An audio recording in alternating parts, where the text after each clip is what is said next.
పిచ్చి పిచ్చి మసాలా లేకుండా చాలా సింపుల్ గా చికెన్ పులావ్ చేసుకుందాం రండి. మీకు చికెన్ బిర్యానీ ఇష్టమా పులావ్ ఇష్టమా కామెంట్ చేసేయండి. ఫస్ట్ అయితే కొంచెం ఆయిల్ వేసేసుకుందాము.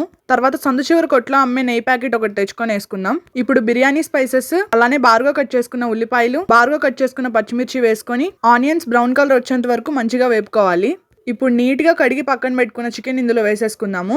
పులావ్కి బిర్యానీకి ముక్కలు కొంచెం పెద్దగా ఉంటే బాగుంటాయి. ఇప్పుడు ఇందులో సరిపడా సాల్ట్, సరిపడా కారం వేసేసుకుందాం.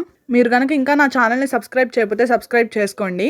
కొంచెం సేపు మగ్గిన తర్వాత అల్లం, వెల్లుల్లిపాయ, కొబ్బరి 3 కలిపి మిక్సీ పట్టుకున్న పేస్ట్ అయితే వేసేసుకుందాం. దీని పచ్చివాసన పోయేంత వరకు చికెన్తో పాటు దీన్ని కూడా వేపుకోవాలి. ఇంకా ఇది కూడా మంచిగా మగ్గిన తర్వాత కడిగి పెట్టుకున్న రైస్ అయితే వేసేసుకుందాము. మేము బాస్మతి రైస్ వాడట్లేదు, నార్మల్ రైసే వేసుకున్నాము. ఇంతకు ముందు రోజుల్లో వాటర్ పోసుకొని రైస్ వేసుకునే వాళ్ళు. ఇప్పుడు రైస్ వేసుకున్న తర్వాత వాటర్ పోస్తున్నారు. ఇంకా అందరితో పాటు మనం కూడా అలానే పోసేసాం. ఇప్పుడు ఇందులోకి సరిపడా సాల్ట్, కొంచెం కొత్తిమీర వేసుకుందాము. ఇంకా మొత్తం అయితే ఒకసారి బాగా మిక్స్ చేసేసుకొని మూత పెట్టేయడమే. ఒక అరగంట తర్వాత తీసి చూస్తే ఉంటది, మామూలుగా ఉండదు. ఖచ్చితంగా ట్రై చేయండి. నచ్చితే లైక్ చేయండి.